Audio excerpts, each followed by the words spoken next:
जुलाई 22, 1991 police ओयू शहर के एक घर में घुसती है और उनकी आंख फटी की फटी रह जाती है क्योंकि उस घर में इंसानी कंकालों का ढेर लगा हुआ था। और फिर पुलिस अच्छे से इस घर में जाकर देखती है तो घर के अंदर एक फ्रिज था जिसे खोलने के बाद अंदर से इंसान के शरीर के मांस और दिल के टुकड़े मिलते हैं और उसके अलावा कई ह्यूमन बॉडी पार्ट भी पड़े थे। अब तक आपने बहुत सारे केस देखे होंगे जिसके अंदर क्रिमिनल किसी को मारकर देश छोड़कर भाग जाता है, लेकिन आज मैं जिस क्रिमिनल की बात करने वाला हूँ वो इंसान नहीं बल्कि बहुत ही खूंखार दरिंदा है और इस दरिंदे हत्यारे का नाम है जेफरी डैमर। जेफरी का जन्म मई 21, 1960 को यूएसए के मेलविक शहर में हुआ था। उसकी मां जेसी और उसके पिता हम्बर, इन दोनों की काफी अच्छी नौकरी थी। साल 1978 से 1991 के बीच जेफरी ने लगभग 17 लोगों का मर्डर कर दिया था और यह सारे मर्डर इतने भयानक तरीके से किए गए थे कि आपको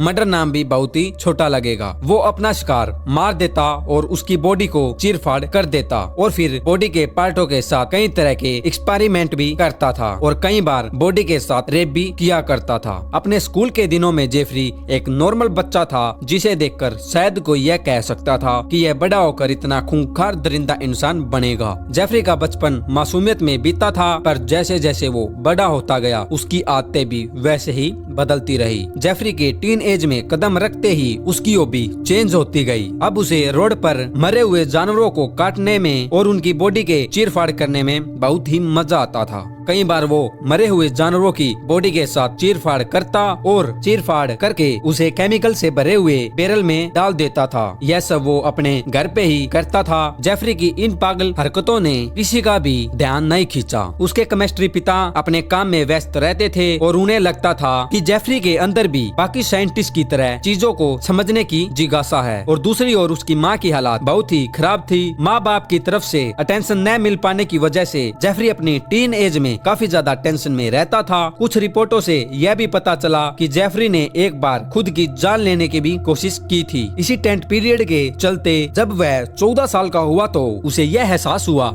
कि उसे लड़की नहीं बल्कि लड़के पसंद है, लेकिन उस दौरान इस तरह के रिलेशनशिप सोसाइटी में बनाना सख्त मना किया गया था और वो भी किसी लड़के के साथ। इसी बात को ध्यान में रखते हुए जेफरी अक्सर सुबह जॉगिंग करने वाले एक आदमी को झाड़ियों में छुपकर देखता था और फिर अपनी काल्पनिक दुनिया में उसके साथ फिजिकली रिलेशन बनाता था, लेकिन एक्चुअली में यह सब पॉसिबल नहीं था। इसीलिए एक दिन उसने डिसाइड किया कि वह एक दिन उस आदमी को मार देगा और फिर उसकी डेड बॉडी के साथ अपनी मनचाही इच्छा को पूरी करेगा। अपने इस क्रिमिनल आइडिया को पूरा करने के लिए वो अपने बैट के साथ उसी जगह पर पहुंच जाता है, लेकिन उस दिन वो आदमी जॉगिंग करने के लिए वहां पर नहीं आता और जेफरी की जिंदगी भी बहुत ही बंदर होती जा रही थी क्योंकि एक तरफ थे उसके माता पिता जो कि हर वक्त लड़ते झगड़ते रहते थे और दूसरी तरफ उस टीन एज पीरियड जिसमें उसे कुछ समझ में नहीं आ रहा था कि मैं क्या करूं क्या ना करूं। फिर वो धीरे धीरे जानवरों को मारकर काटने लगा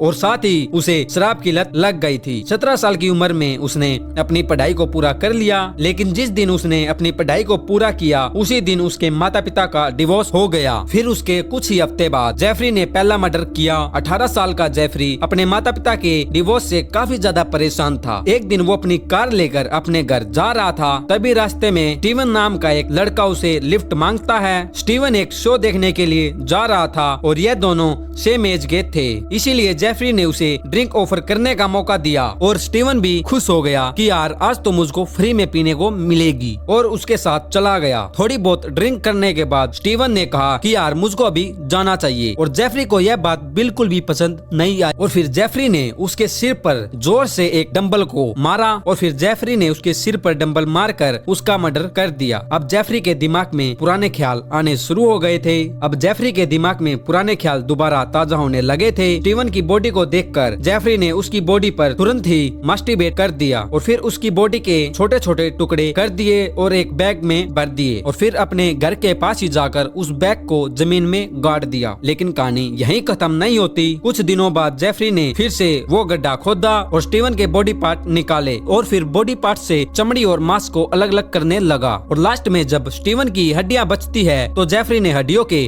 टुकड़े टुकड़े कर वुलैंड में अलग अलग जगहों पर बिखेर दिया।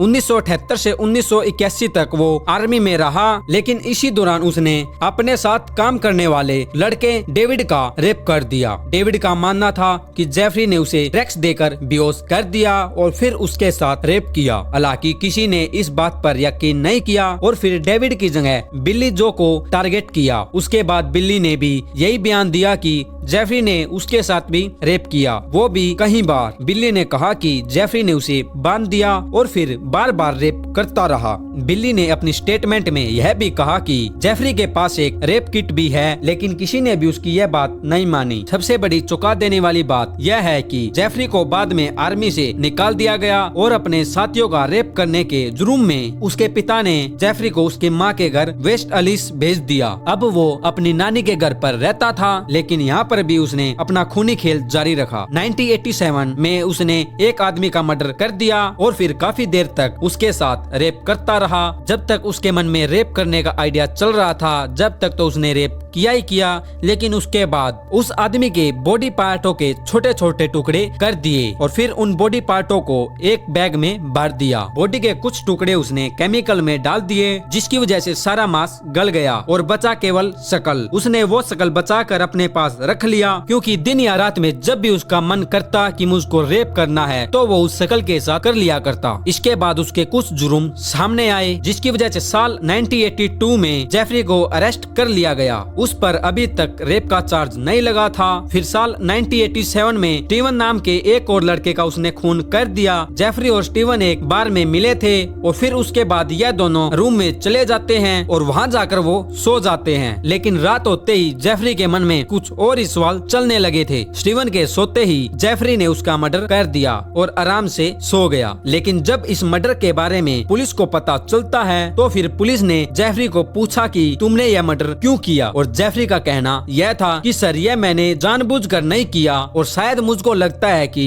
यह मर्डर मैंने रात में नींदों में उठकर कर दिया। स्टीवन के मर्डर करने के बाद उसने सन 1988 में एक और मर्डर कर दिया और दूसरा मर्डर 1989 में किया। इसी के अलावा उसने 4 खून और किए। उसका खून करने का तरीका बहुत ही भयानक होता जा रहा था। अब वो अपने विक्टिम को मारने के बाद उनके बॉडी पार्ट को प्रिजर्व करने लगा। एक बार तो उसने एक मेल मॉडल का मर्डर कर दिया, उसके सिर में एसीटोन नाम के केमिकल में प्रिजर्व कर लिया। कई बार तो वो बॉडी के साथ अपनी फोटो भी लेता था और जो फोटो वो लेता था वो इतने भयानक थे कि वो जब बॉडी के टुकड़े टुकड़े करता था तब उन टुकड़ों के भी फोटो लेता था। एक बार जेफरी ने एक लड़के को बेहोश किया और उसके सिर में ड्रिल मशीन के साथ सुराख करने लगा। सुराख करने के बाद उसने गर्म पानी उसके सिर में डाल दिया और वो लड़का अभी तक नहीं मरा था। यह देखकर जेफरी को बहुत ही गुस्सा आया और उसका गला घोट दिया, जिसकी वजह से उसकी मौत हो गई। यह तरीका जेफरी को बहुत ही पसंद आया और फिर से उसने एक 14 साल के लड़के के साथ यही किया। लेकिन इस बार जेफरी गर्म पानी की बदले सिर में क्लोरिक एसिड डालता है। इसके बाद जेफ बियर लेने चला जाता है और वो लड़का मौका देखकर वहाँ से भाग जाता है। उस लड़के ने बाहर जाकर बहुत से लोगों से मदद मांगी पर किसी ने उसकी मदद नहीं की। लेकिन फिर उसको एक पुलिस ऑफिसर दिखाई देता है, लेकिन वो पुलिस ऑफिसर के पास जाता उससे पहले वहाँ पर जेफरी पहुँच जाता है। पुलिस ऑफिसर को जेफरी कहता है कि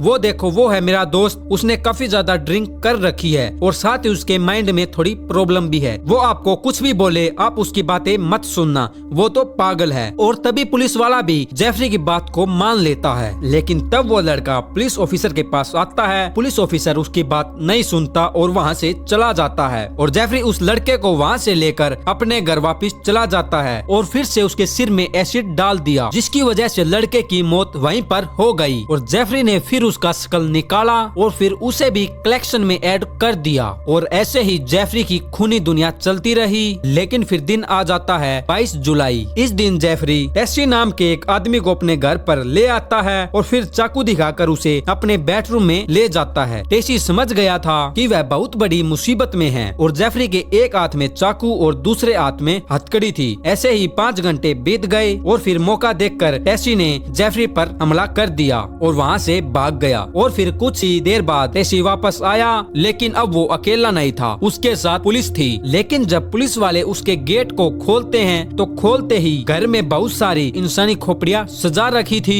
और साथ ही उनकी फोटो भी थी, जिनमें जेफरी खून करता साफ साफ दिखाई दे रहा था। पुलिस ने पूरे घर की तलाशी लेनी शुरू कर दी। जब पुलिस ने पूरे घर की तलाशी तलाशी लेनी शुरू की तो जेफरी के अपार्टमेंट में 7 शकल और फ्रिज में इंसानी दिल रखे हुए थे। कोर्ट प्रोसेस में जेफरी 15 मर्डर का दोषी पाया गया और फिर उसे उम्र कैद की सजा सुना दी गई। लेकिन 28 नवंबर 1994 को एक कैदी ने उस पर जानलेवा हमला कर दिया। लेकिन तभी जेफरी को वहां से हॉस्पिटल ले जाया गया। लेकिन जब तक जेफरी को हॉस्पिटल तक ले जाया जाता, लेकिन रास्ते में ही जेफरी की मौत हो गई थी। दोस्तों, आपको क्या लगता है, क्या जेफरी के इस क्रिमिनल माइंडसेट के पीछे उसका बचपन जिम्मेदार था या उसके माता पिता? आपके जवाब हमें कमेंट करके जरूर दें और साथ ही हमारे चैनल को सब्सक्राइब जरूर कर ले। और मिलते हैं जल्दी एक और ऐसी स्टोरी के साथ।